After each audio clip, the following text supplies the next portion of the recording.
How you doing, you wondrous, lovely little legends, every single one of you? It's been a while since I've done one of these little unedited videos, but hey, tonight I feel like, well, especially given the title of this video, there's been quite a bit going on already. Now, don't get me wrong, as far as like my own personal standing when it comes to the Eurovision Song Contest and the word controversy or scandal, they go fairly hand in hand, but I don't want a lot of scandals, I don't want too much, like, hearing it on a daily basis from, say, I don't know, right-wing press on a left-wing government, for example, or vice versa.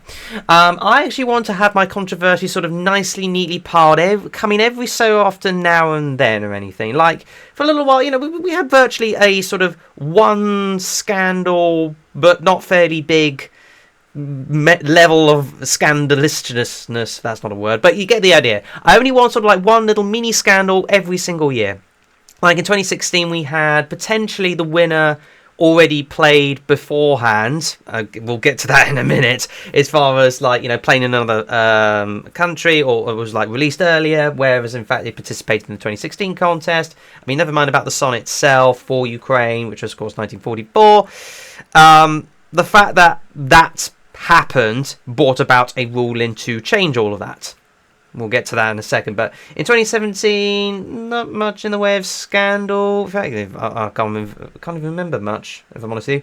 2018, again, was there scandals? I can't remember now. But effectively, you have to go all the way forward towards 2020, when like the big thing of, it's not really a scandal per se, but it was a controversy in the fact that the EBU pulled the plug on the whole major competition for 2020 because of you-know-what. Speaking of which, I still have Lon you-know-what.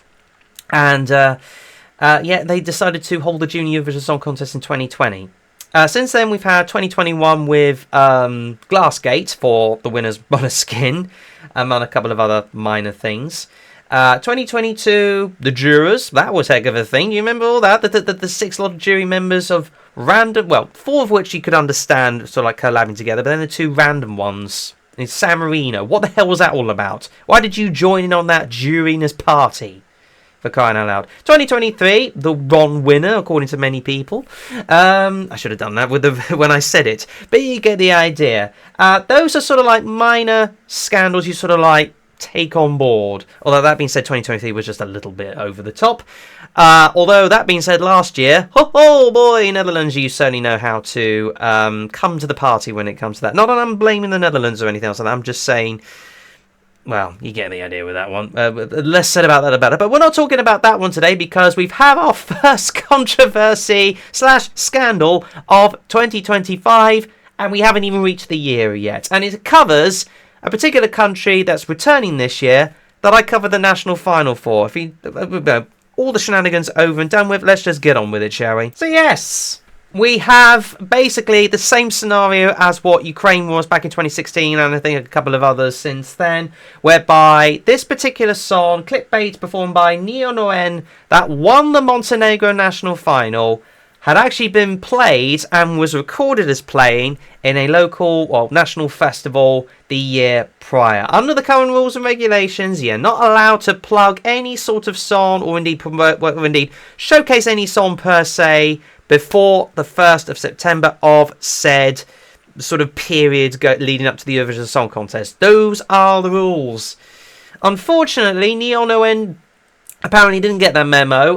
Performed said song of Clickbait in 2023, way before the cut-off date of 1st of September 2024, performed in the national final, then it was all released and everything, and now they've, well, to begin with, the whole thing was interesting in the fact that the broadcaster was like, okay, we'll speak to the EBU about this further and see how things come about. Just hold fire, nothing concrete as of yet. But to save face, bless Neo Noen's little cotton socks, they decided to just say, yeah, we don't want any of this drama. And I, for one, don't blame him. I really do not blame him for wanting this drama. Can you even blame any sort of up-and-coming artists like that to sort of even want to get involved in that sort of drama, especially when you consider some of the fans didn't even want them in the first place. I say some of the Eurovision fans didn't want this. Around 70% of the people watching this whole entire thing did not even consider this to be in the running to win the entire thing. Yeah, they got 2 second.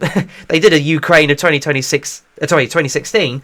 But in the national final, in the fact that they got second place both times in the juries and the televote, and yeah, got enough points to get over the line. Them's the rules. It is what it is.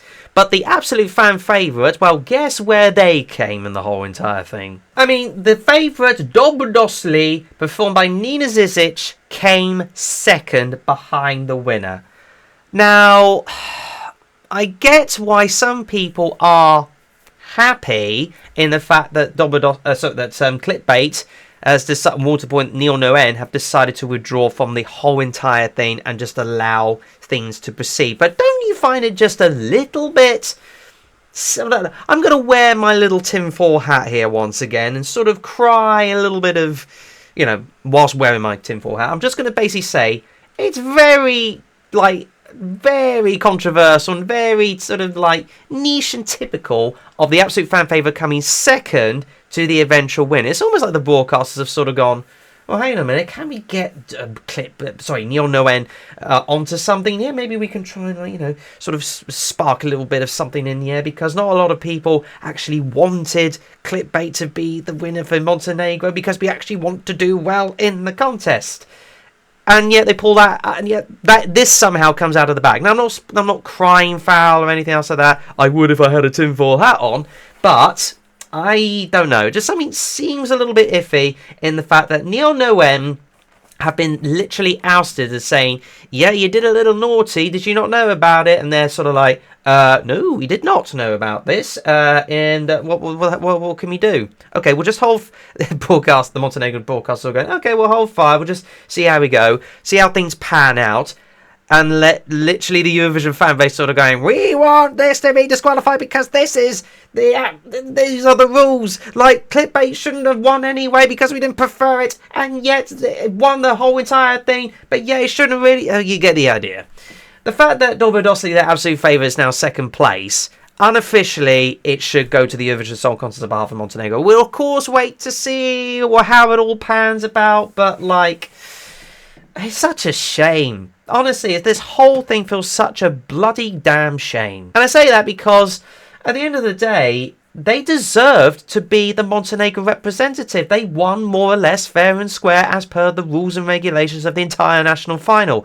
It's a shock result, yes, but Eurovision's full of shock results as it comes to be sort of every single year when it comes to national finals, or indeed the major contest itself.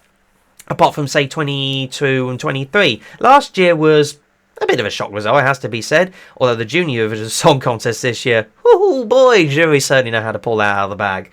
But this is, I just think it's a shame. An absolute crying shame. Because genuinely, this song, in my humble opinion, was different and quirky enough to stand out from the rest of the crowd. Was it a good quality song? Debatable.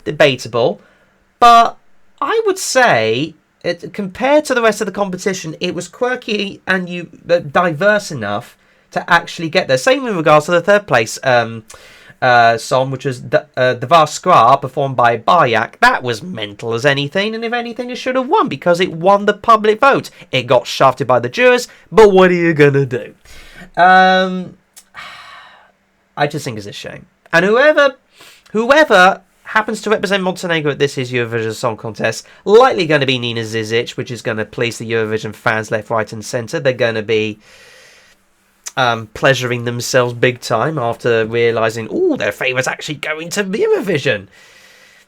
I don't know, just screams a little bit of, something's not quite right here. That's my humble, honest opinion. But never mind what I think of it. Please let me know what you think of the whole entire Montenegro withdrawal and maybe subsequent introduction to Nina Zizic. It might not happen. It might be somebody else. It might not be none of them. Montenegro might withdraw from the entire thing because of this whole thing. I just think it's a bit of a sorry mess, personally. We'll have to wait and see what happens, but there you go. Otherwise, you know the drill. Subscribe and all the rest of it. Thank you. Bye-bye.